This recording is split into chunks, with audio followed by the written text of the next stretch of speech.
Mr. President, we've been debating the Save America Act for 7 days now. And what's been made clear in this debate is how out of touch Democrats are with most Americans. Polls show that the Commonsense policies in the Save America Act have support from the American people. But Democrats have repeatedly demonstrated that they don't share the American people's interest in securing our elections.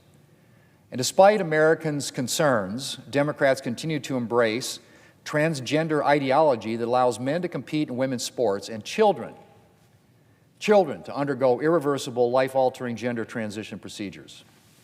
Mr. President, at the start of this debate, the Democrat leader had the audacity to say that the Save America Act is a, quote, radical bill. Radical, that's what he said. Well, Mr. President, what's radical, I would say, about ensuring that only American citizens are voting in American elections? What's radical about asking voters for a photo ID?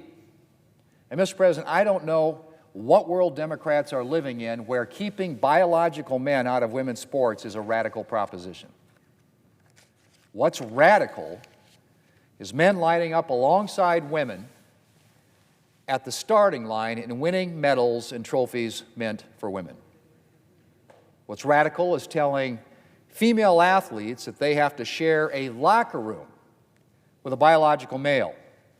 That's radical, Mr. President.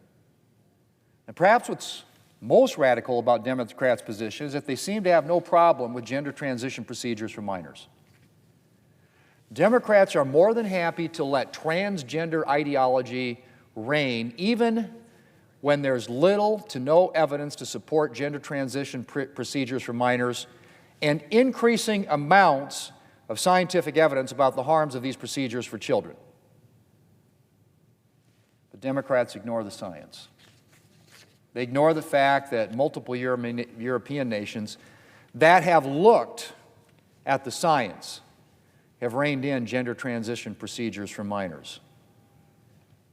They ignore the stories of Americans who underwent irreversible procedures as minors and have long lived to regret it. So, Mr. President, the Save America Act is not radical.